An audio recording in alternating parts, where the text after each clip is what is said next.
Ladies and gentlemen, welcome back to the main stage at BTOES from Home. My name is Brian Raffel, and I'm the Program Director and CCO for Proqis, standing in for Jose during this session. I hope that you all had the opportunity to enjoy the outstanding awards panel earlier this morning. Wonderful insights on what successful companies and their leaders are doing to drive operational excellence, leading transformation through their businesses. Additionally, I trust you had an opportunity to drop in on the technology test drives and track sessions today, as well as throughout the event. Next up, I'm really pleased to say that we have a powerful interactive workshop from Nintex, a global leader in workflow and content automation. Paul Su, Director of Product Marketing, will be guiding you through how to improve employee productivity during and post-COVID by leveraging process management and automation technology. Hello, Paul. Hello, Brian. How are you? I'm very well, thank you, and I hope you are as well. Very well. Thank you very much. Great. Now, ladies and gentlemen, Paul is a business improvement product marketeer with a real passion for transforming the way value is created and improving the work experience of all employees. His career has been marked by a pursuit of process management and automation improvement. As a key part of his journey, Paul honed in on how companies can leverage automation technology to enhance and augment employee productivity. As I mentioned, Paul now serves as the Director of Product Marketing for Nintex, where he helps companies achieve operational excellence through business process management automation. So he's an ideal individual to interact with during this workshop. Please remember to ask Paul those questions throughout the session. And finally, Paul holds a Master of Business Administration degree from the University of Virginia. And on that note, Paul, over to you. Thank you so much, Brian. Thank you for the warm welcome. Thank you, everybody who joined today's session. I'm super excited to talk to you a little bit more about improving employee productivity by leveraging process management automation technology. It's also it's always fun to hear somebody else doing your intro and talking about yourself, and that's always a nice thing. So again, thank you everybody for joining today's session. As Brian said, my name is Paul Xu, and I'm on the product marketing team here at Nintex. For those of you who don't know who Nintex is a process management and automation company, and then I'll talk a little bit more about who we are in the end, and I'll try to weave in Nintex throughout the conversation that we're going to have today.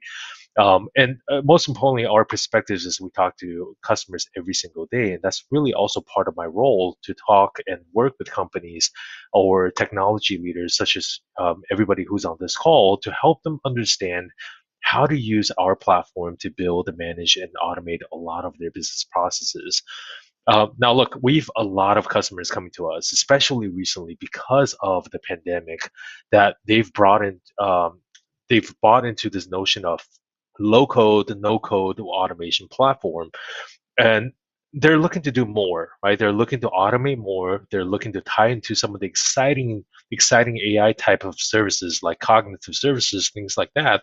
So what we want to do in this topic today is talk through from a DPA centered approach, how you go and build more smart automation opportunities across your organization. So what we're going to cover today is the tools and strategies around that, specifically focusing on technologies like DPA, RPA, and AI.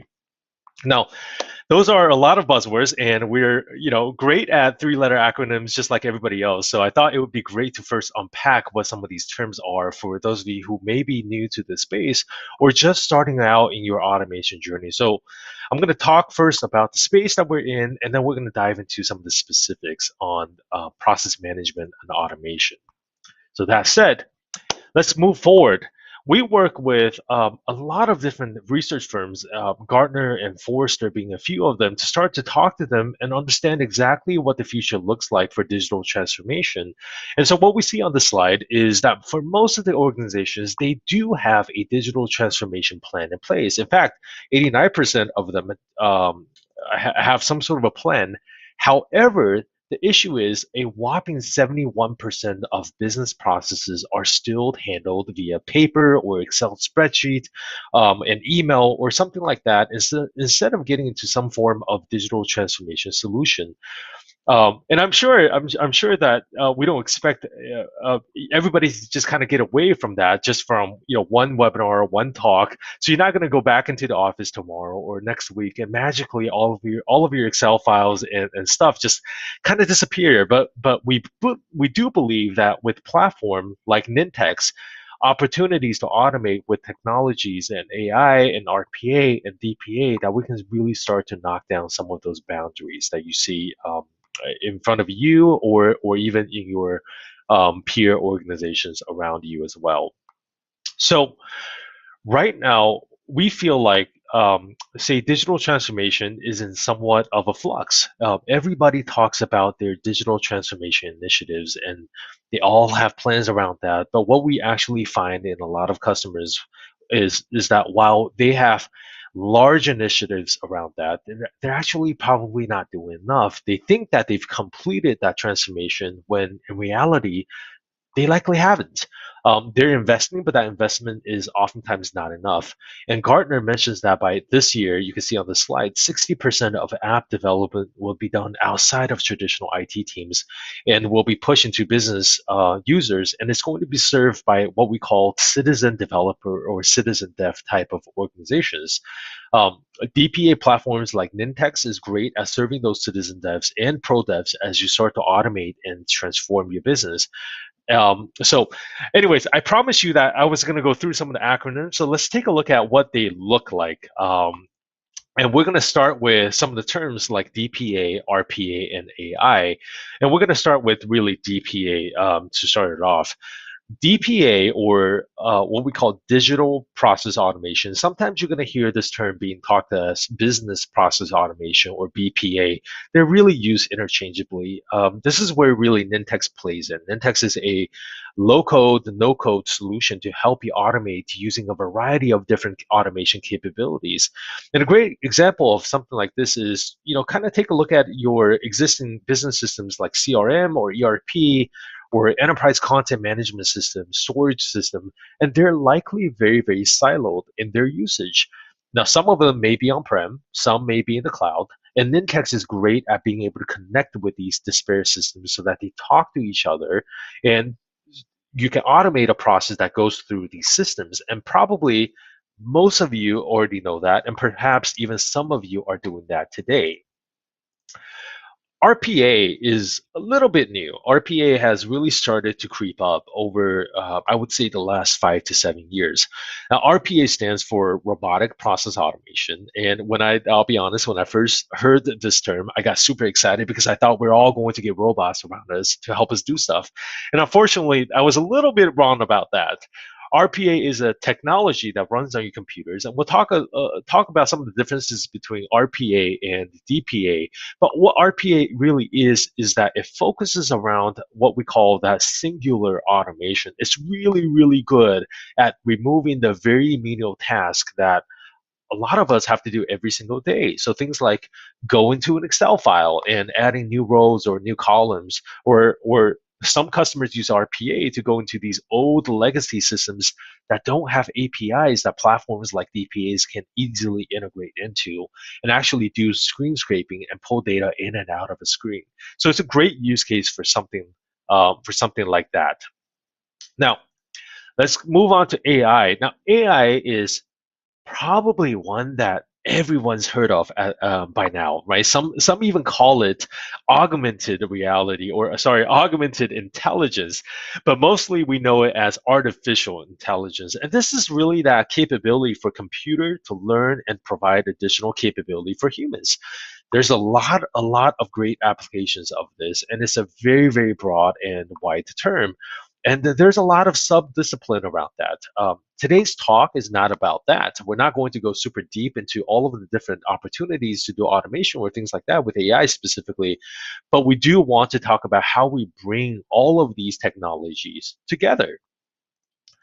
So let's first take a look at some of the usage patterns and goals. Why would you even want to go down a path like this? And what are you going to get if you do? So let's start with DPA, right? If you just have DPA platform, but they may not have RPA deployed or AI deployed even internally, what are some of the things that you can think about? So DPA is really, really good at a few different things. And you can see them in some of these big bubbles on the slide. Focus around things like measuring your business and how it's run, finding cost optimization across that, empowering your people to go either build their own workflow and app or involve people when they need to, and understanding and getting insights from where you need to go and innovate. DPA is very, very focused around human interaction. So as you think about DPA automation opportunities, think about something like DPA or how RPA is going to fit. If there's a human involved, meaning that a human needs to go and assign a task, review a task, or maybe even kick off or initiate a process, it's a great use case for things like DPA.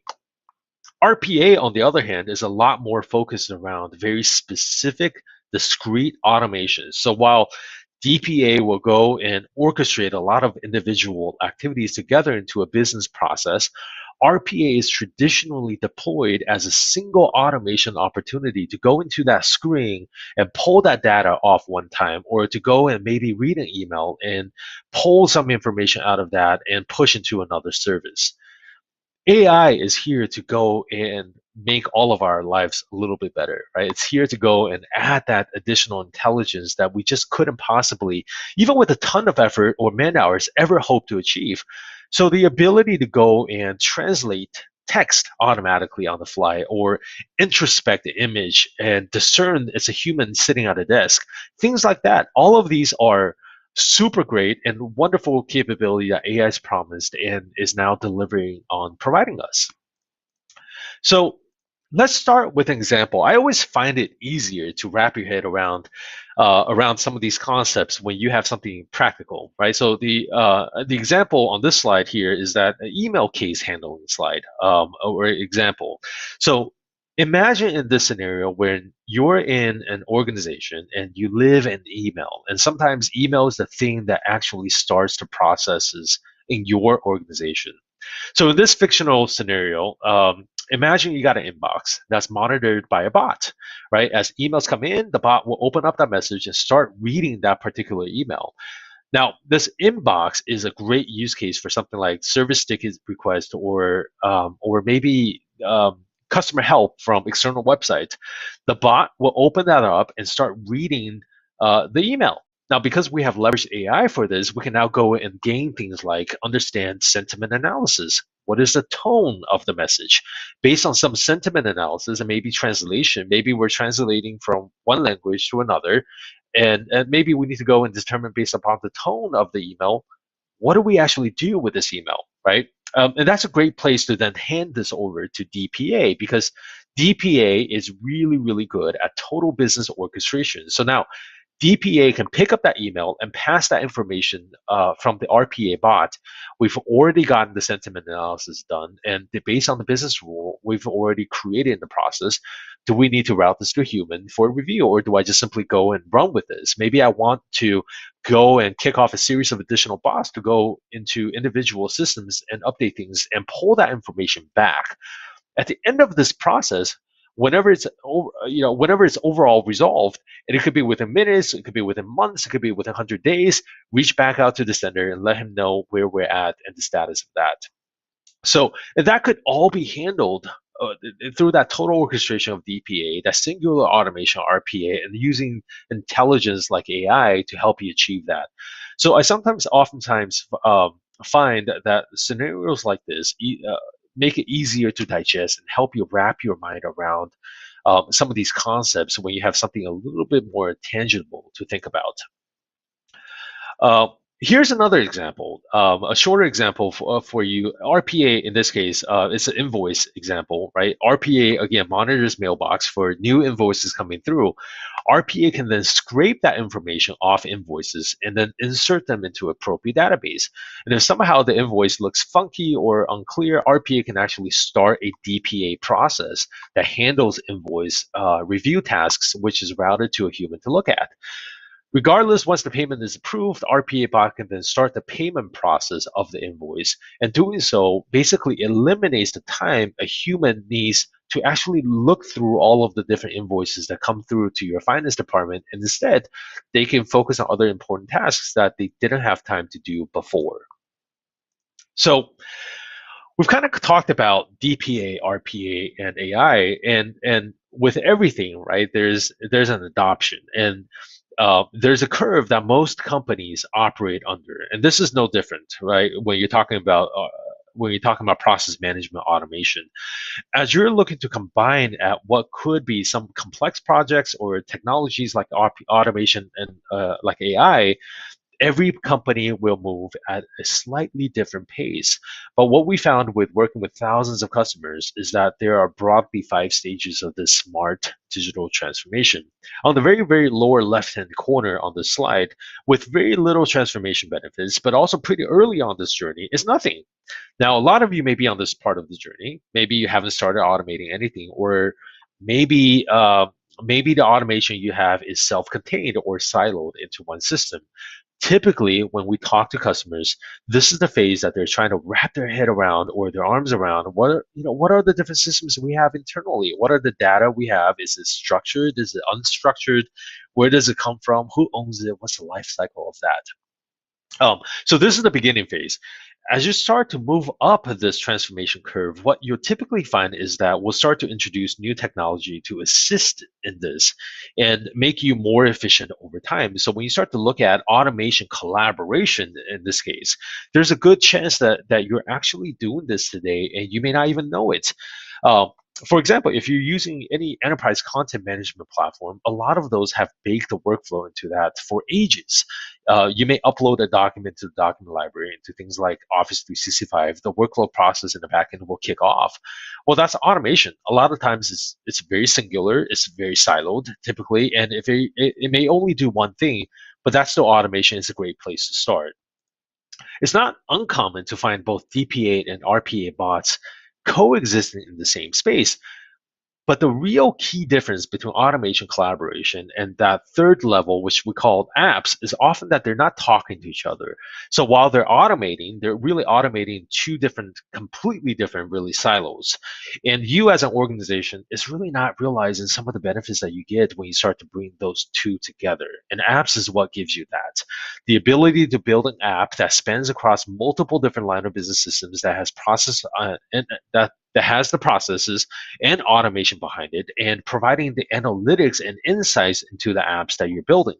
And that's where a lot of customers are at today. And quite frankly, and when we talk to customers, this is really where a lot of where their goals are at. They're super happy just to build apps, or at this stage, have at least some orchestration among the different automation capabilities such as DP and RPA. For some customers, though, they may want more. They want to be even more efficient, more agile, and create more productivity and efficiency. And the way to do that is, if you've already started bringing things like DPA and RPA together, the next level that we've already mentioned is AI. How do you bring that into scenarios here? Um, and I'll be honest with you, intelligent automation, in our perspective, there's a lot less companies in this area for sure. There's a much higher level of maturity than most of the companies have either invested the time to get to, or quite frankly, are willing to do, simply because there are definitely diminishing returns. If you look at the very, very top, where we have machine-based automation, that's companies out there that are literally just having bots running all around, no humans involved or anything like that. Uh, Not a lot of organizations have gone down that path, right? There are some for sure, and they've reaped some benefits from that. But honestly, I would not encourage any of you to kind of go back into your office tomorrow or next week, and start thinking about, how do I get to that automation based, right? That top level. You may spend so much on that last 20% that you miss the goal of why you're doing this in the first place. So, like I said in the beginning, so every customer, every organization, every enterprise is different where they're at on this journey. But I just think it's a good reference for us to think about and understand when we talk to customers, when you guys self-analyze where you're at from this digital transformation journey, where can these type of technologies really help and exist, and where there are diminishing returns. So with talking about returns, right? What does that actually mean? So on the left-hand side of this slide, this is based upon research that we've done working with some of our customers, and for our particular automation platform and the types of return that they've seen. And it's pretty amazing. For a lot of customers, they get incredibly high ROI in a relatively short amount of time. But I think one of the key metrics that you should walk away from this, that I think is the most impressive, though, is that third one on the left hand side, where it talks about a particular dollar amount savings because you're not dependent on developer stack. One of the great capabilities and benefits of DPA platform is not to remove developers. That was never the goal. The goal is to go and free up pro devs to focus on things that are really, really impactful for the business and give them a chance to focus on those core missions and not have to fight from a prioritization standpoint on what project they should be working on. And that's our mission. We can offload a lot of the work for the pro devs. When you combine RPA and DPA, you oftentimes find that you see higher ROI. And I will also mention that just because it's on the slide, it doesn't mean that it'll always look like this. It really depends on when and how you implement technologies like RPA and AI. You could actually potentially even see decreased benefits. For example, we know things like AI, specifically like complex machine learning. 90% of the effort you spend on that is just training that machine and getting to know those large data set into something that the computer can actually learn from and recognize off. So if you're going down this path and if you're thinking about more maturity around smart digital automation or smart digital transformation, I encourage you to consider what is your end goal. What are the technologies that you can actually put in place that would be most beneficial for you? And for some of you, bringing in AI could simply mean that, hey, let's plug into Google Cloud Service or Microsoft Azure, and that's pretty easy to do, right? That's a really quick win. You can simply let another provider do all of the heavy lifting, and you can go in and reap those rewards. So you may be wondering where, let me advance the slides. You may be wondering where these are applicable, right? Like I talked about in the invoice example, the email use case example, with emails coming in, a bot picks it up, we do sentiment analysis, a bot returns notification to a sender, but maybe you don't have that challenge in your organization. And on this slide, this is by no means an exhaustive list of all of the verticals out there, right? These are just tend to be the verticals that we see a lot of our customers in. So I'm using this to illustrate a point. But what this graph really gives you a sense of is the automation opportunity in every function in every industry. DPA is typically viewed as a very, very horizontal type of play, meaning that it doesn't matter if you're in CPG, oil and gas, pharma, um, there are always business scenarios in finance and accounting, or procurement, or HR, or sales and marketing. And I bet that everybody has that within your organization today. And depending on how that matches up on some of the common scenarios you see on the slide, you may have a higher or lower opportunity for automation. But just because it's got lower automation potential doesn't mean that you don't look at it or you don't do anything about it. So just because if it's light blue on the slide, it doesn't mean that you don't do it. Light blue is okay, but if you're doing light blue, know that you're still doing automation, right? So it's really important to know that. Now, let's talk a little bit about how things kind of work together and between DPA, RPA, and AI. So I mentioned earlier how you can orchestrate all of these together, and I'm guessing some of you in this webinar have made strategic investment in one, two, or maybe even all three of these technology stacks, but they're all still very, very siloed. So let's start with DPA because that's really where my heart is. That's where my passion is. What if you have DPA? What if you're already a subscriber and really drinking that DPA Kool-Aid and you're already starting down that citizen dev training and rolling out center of excellence? Why or how would you go and add RPA and AI? Again, with something like RPA, they're great at handling those repetitive tasks. They're great at going for an average worker. We're going to target to remove 20% of their monotonous every single thing day job, right? Just like DPA is not to eliminate staff, but it's easy, it's to be laser focused that will provide the most benefit. So you get that increased efficiency and productivity. What if you have RPA, right? Maybe you started on this project, a couple of years ago and found quick wins and integrated into these tough line of business systems and removing work that your employee has. But you're interested in this concept of DPA because you don't have it. Uh, it's DPA, as I said before, it's a great view of all of the orchestration that is happening. Bots will typically be happening on individual tasks and on individual computers. They'll often operate in individual desktops or in different silos. Sometimes they're running different on different servers, but what you don't get a sense of what they're doing and accomplishing from an organization perspective, and that's really where DPA comes into play, right? That's how you can get the insights and the analytics coming off that. And that's where DPA can really help provide. It provides that enterprise-wide organizational view of all that is automation, including RPA, because it's got a finger in all of the work that your boss are doing, and even what your humans are doing as well. And AI is great here as well because it provides enhanced intelligence, right? Maybe you're already doing bots. Maybe the data you're getting out of it may or may not be that useful, or maybe you can't predict the future trends that you should embark on your automation journey, and that's really where AI shines. It gives you insight into what you should do next, what you should automate. My guess is, though, that for those of you who are on this call, have already gone down this path, already either deploying AI, especially in the space of cognitive service. But if you have, which is great, know that by applying technology like DPA and RPA, you can really start to maximize and start to accelerate those benefits of investment. And what it gives you is a modern enterprise automation platform, which you don't have today. So let's jump into how we get there. We talked a little bit about the why and the different pieces of automation capabilities. When you go back to work tomorrow or next week, I'm hoping that you have the same level of fire as I have around automation, and you say, how do I get started? So where do you start? Um, I mentioned earlier how you can orchestrate all of this together, and the first step is really to go and identify and prioritize those automation opportunities, and I guarantee you they're everywhere. A lot of customers come with one single need because there's one pain point that they're trying to resolve. And for this one thing, it could be materials management, it could be client onboarding, it could be expense approval.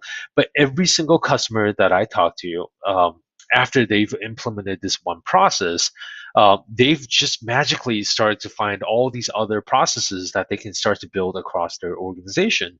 And they have other clients come and say, "Hey, I heard you were able to tie into SAP and track against material management better, right?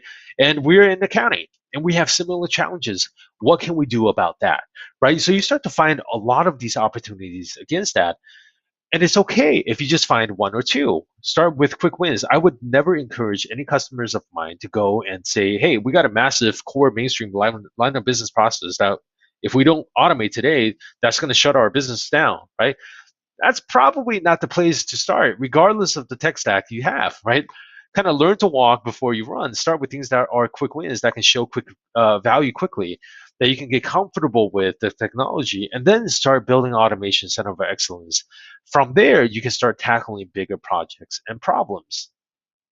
The next step then is you optimize those processes. Once you decide to automate a process, go and understand that process and optimize it. It's okay if not the entire process is automated. It's okay if only the first half or the back half is automated. As long as you have the goal that you'll phase out those manual steps over time, everything will become automated. Because at the end of the day, that's really why we're here. Next, tool selection. And honestly, this is easy, right? Our recommendation, our recommendation there is there's a lot of opportunities to go out and look at a lot of great technologies in all three of these stacks. My recommendation is focus on, from a DPA perspective, look at those rapid application development platform that is low code or no code, because my guess is you have both pro devs and citizen devs and business users alike who are looking to leverage smart digital transformation and automation to change how they work. Um, I would also say don't try to buy a vendor that owns everything all up. What we find is you want to focus on best of breed. Go find the best of breed of AI that works for you, right? If you find the right platform, you should be able to easily integrate them together.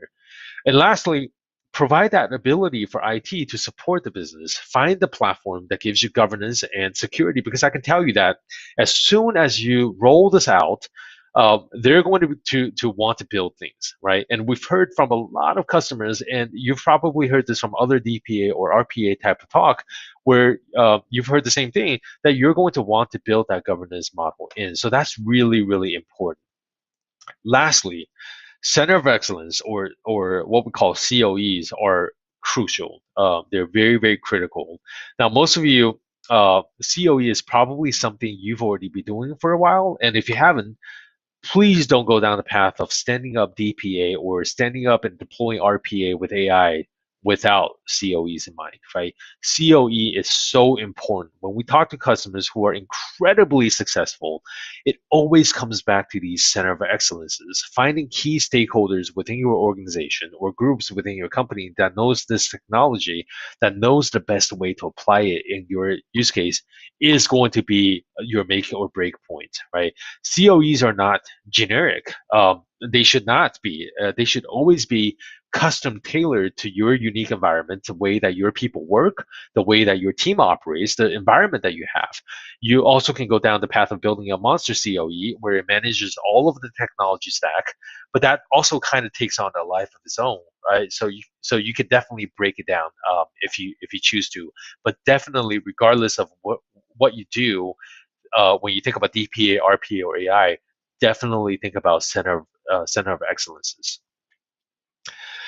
So um, we're a low code, no code DPA, RPA platform, right? And really our goal, let me just kind of build the slide out. Our goal is to help you improve the way that you work through process management and automation.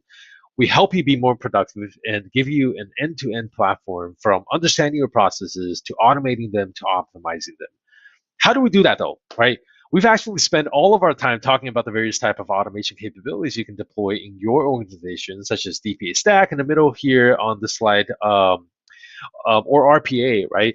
However, what we actually also believe in is mapping, documenting, and governing those processes by visually creating a process map within our product called Nintex Pro Map. And you can see that on the slide over here as well. We don't have nearly enough time to even go through what Pro Map is in this session. But one key takeaway on this is that we firmly, firmly believe in order to create intelligent automation, you need to know what it is you're automating. And to accomplish that, you need to map that process out.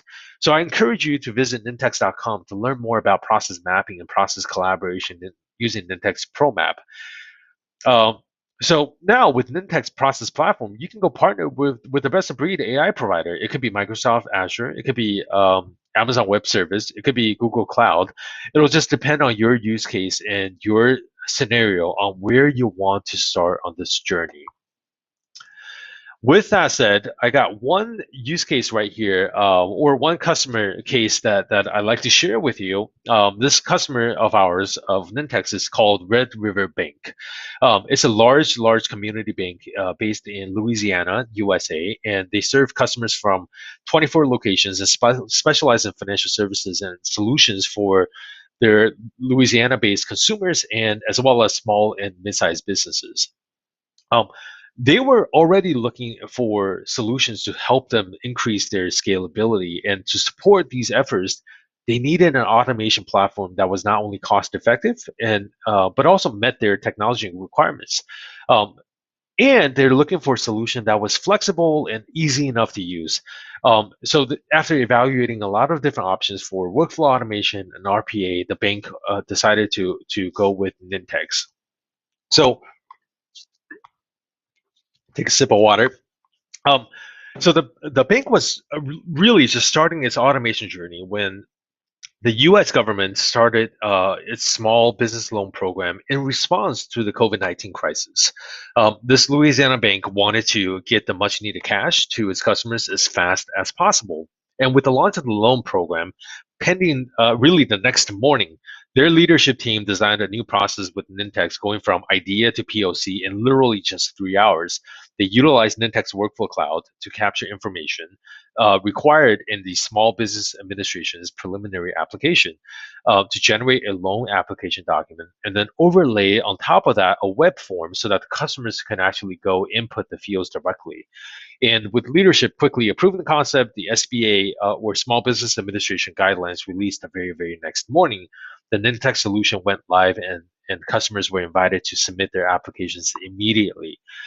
So throughout the process, they utilize a few different technologies that I alluded to on our Nintex platform slide in previous slide. They use Nintex workflows, they use Nintex document generation, they use Nintex form, as well as electronic signature capability that was built into the platform.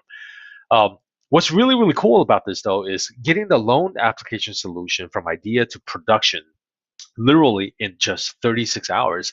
And that includes time to coordinate with third party providers. That was a huge win, right? They were the first to market with the new SBA loans in the region and really even beating national competitors out by as much as 10 days. Over the course of the first 3 days, they received over 800 applications, and since then have logged over 1,400 applications, saving really hundreds of hours. And through this process, they're gaining market share and moving faster than large banks. Um, but what's potentially and probably the coolest of it all is that they've received really tremendous customer satisfaction, and best of all, employees at the companies in need of these loans getting customers and consumers, customers and businesses who are needing the loans are getting their cash rather quickly throughout the process because they started to use Nintex platform. So that's really, really cool. And so that is the case on Red River Bank, and hopefully, throughout the session that we went through today, what we had gone through was really a topic around a dense topic, I would say, around DPA, RPA, and AI, as well as what is the Nintex platform that we're built on, and it's just quite a phenomenal time to be in the process management automation space. Nintex has been around for, like I said in the beginning, I was going to give you a quick little. A brief little introduction of Nintex. And by the way, on the Q&A, please do submit your questions. I will be answering them as they come through as well. But Nintex is a global standard in process management automation. We started our journey down in the process automation space back almost 15 years ago, and we've never stopped since. And today we have more than 10,000 customers who are using our platform, both on the process management and automation space, really manage, automate, and optimize their processes to help them be more efficient, be more productive in the lens of, hey, I want to be and create a better customer experience for my end users or my end customers. So it's a really, really powerful thing, and I hope that all of you got a sense of what DPA is, what RPA is, and how you can infuse some of that with AI and create a center of excellence. Again, if you're interested in learning more about Nintex, definitely check us out, nintex.com, and learn a little bit more about our platform. And I'm happy to go and answer any questions that come through as well. And with that said, I would like to pass it back to Brian. I think we're getting close to the end of the session as well. Paul, thank you very much for that. Very much appreciated. Ladies and gentlemen, I hope that you enjoyed that session as much as I did. And as Paul said, please don't forget to catch up with either Paul and his colleagues to continue the conversation, both at this event and after the event. Ladies and gentlemen, next up on the main stage at 2 p.m. is a keynote from Paul Simons at the Heritage Group. This session explores how they are paving the way for continuous improvement at the Indy Motor Speedway, a must for the petrol heads amongst us and for everybody else, of course. We end our main stage presentations at 3:15 with an exceptional global leader in transformation, Nicola Hodson from Microsoft.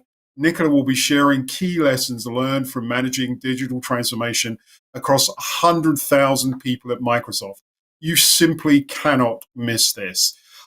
In the meantime, please take in the exceptional tech test drives from Signavio, BPMD, Blueprint Software, and MyInvenio.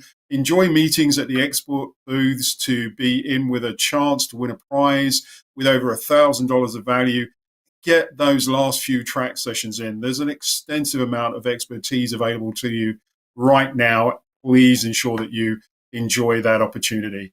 And as far as the main stage is concerned, that's all for now, folks. See you back at 2 p.m. Take care.